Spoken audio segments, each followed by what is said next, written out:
تغير ولا اشوفك شيء. جاني هجوم وقتها بشكل مش طبيعي. ليش تقول برشلونه نادي صغير؟ اليوم راح اثبت لك ان برشلونه فعلا نادي صغير، مش كلامي كلامكم انتم. قبل ان نبدا اتاكد انك حاط متابع وخلينا نشوف هذا الفيديو. ايش هذا يا ريال مدريد؟ مدربك في كل مباراه كبيره يطيح. مدربك في كل مباراه كبيره يطيح. كل الفرق الكبيره هذه تعثرنا معاه، ولكن احنا فزنا على من؟ فزنا فقط على الفرق الصغيره ومن ضمنهم برشلونه. واحنا خسرنا ضد الفرق الكبيره صح؟ يعني فزنا على الفرق الصغيره، فزنا عليكم بالكلاسيكو، يعني انتم الحين صغار. فشفت كيف اثبت لك ان برشلونه نادي صغير؟ فاحنا نوافقكم الراي. مدرب ريال مدريد تشابي الونسو فعلا مدرب فاشل، لا يفوز الا على الانديه الصغيره فقط ومن ضمنهم نادي برشلونه. صدق ابو ريال لما قال هنالك صناع محتوى حافظين مش فاهمين. انا بستغرب من صناع المحتوى اللي ما عندهم معلومات.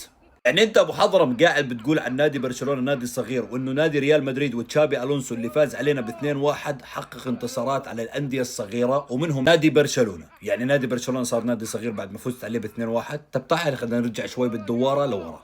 على كلامك يا ابو حضرم، اذا تشافي الونسو عمل انجاز ب2-1، انا بحب اقول لك تشافي هرنانديز اللي اجى من دوله قطر، وانت بتعرف شو يعني الدوري القطري، فاز على فريقك 4-0 في اول مباراه.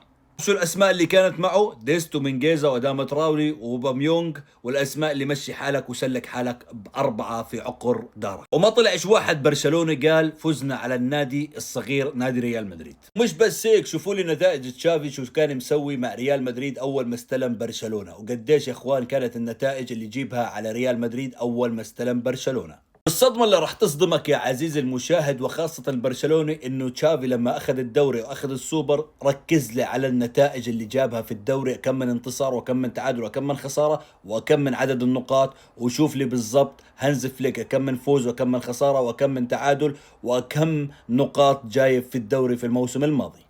ولكن الفرق بين تشافي وهانز فليك انهم ربوا ريال مدريد بالثلاث سنين هذول، وخلوا ريال مدريد يخسر خسارات بتخوف من نادي برشلونة وديا ورسميا ونهائيا، وكمان جابوا عليهم كؤوس في نهائي السوبر وكأس الملك والدوري. ولكن الاجمل من هيك ما طلعش واحد برشلوني قال احنا فزنا على النادي الصغير نادي ريال مدريد.